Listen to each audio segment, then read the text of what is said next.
This is the issue that I raised with Mark Latham earlier on. Pardon me. I spoke to Nigel Farage last week and last night on Peter, the television show, Peter Allen Show, as you know, about this Australian speaking tour. And he'll be back tomorrow. The tour opened last Sunday in Perth, and on Monday Nigel spoke in Adelaide. Tonight at 6 o'clock it's the Brisbane City Hall. Tomorrow at the same time it's the Darling Harbour Theatre at the International Convention Centre, and on Friday he'll be appearing in Melbourne. Interestingly, the venue for Melbourne, the Melbourne Talk, will only be announced 48 hours before the show. Nigel Farage? Why? Well, to keep the ratbag protesters from disrupting the event. Now, ahead of the appearance in Melbourne, I received a note from Damien Costas, who's been involved in bringing Mr Farage to Australia. And Mr Costas has said to me, I've just had a call from Victorian Police.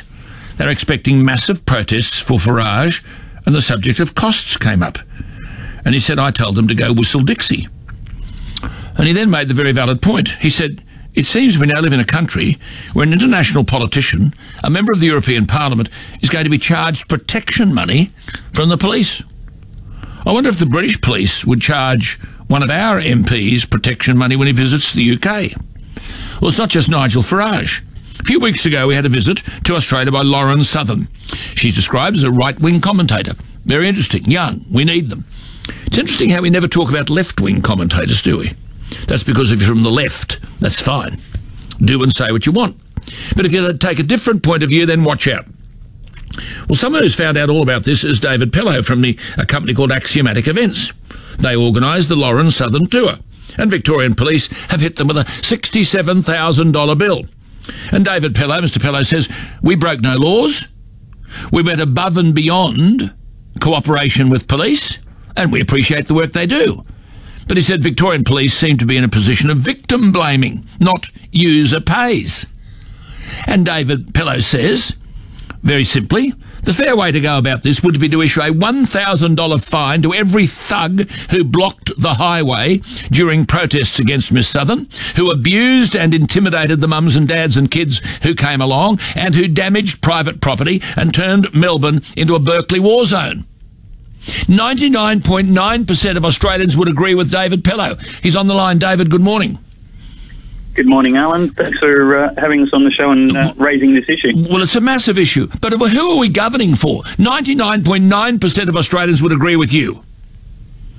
Look, there's actually a lot of people that disagree with me. I've been very surprised to find out that a lot of people are comparing this to the AFL. No, these are the only people who make noise, David. They make the noise. The silent majority say it's the thugs who should be paying.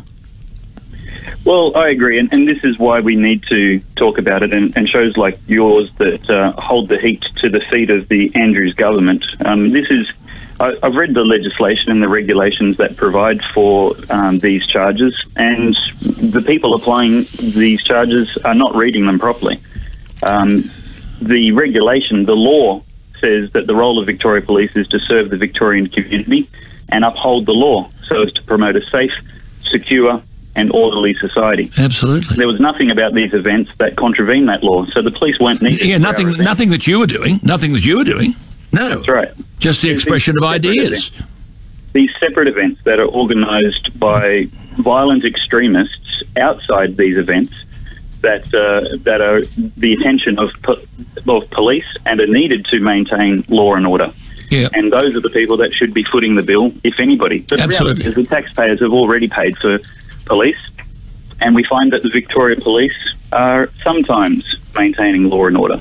There were plenty of events that were subject to the Thugs Veto during the marriage debate, and the police turned up in underwhelming forces and just let them interrupt and shut down the events completely successfully. I know. Well, there was a time when Pauline Hanson wasn't allowed to speak. Turn the coin over. This Chelsea Manning, a darling of the left, so-called whistleblower, she's nothing like, she's a criminal, spent 7 years in jail. Barack Obama commuted, he didn't pardon her.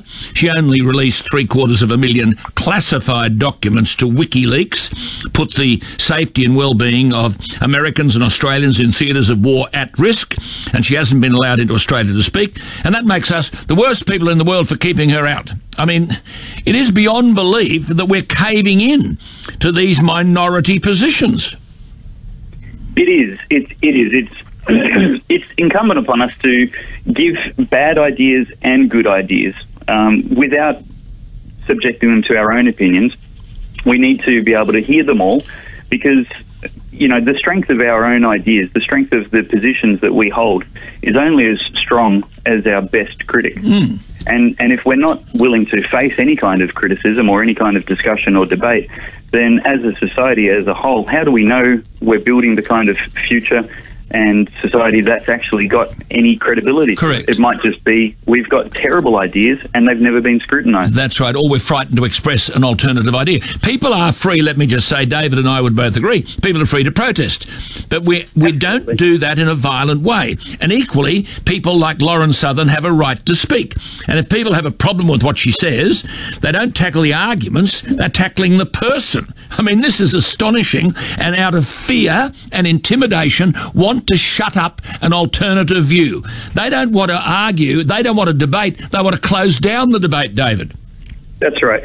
There's a video on YouTube by one of the Victorian Antifa who was at and protesting at the Melbourne event, and he ranted and raved about how he was not willing to enter into some kind of debate, and this was, or any kind of debate with people that he disagreed with, because he deemed them far beneath himself.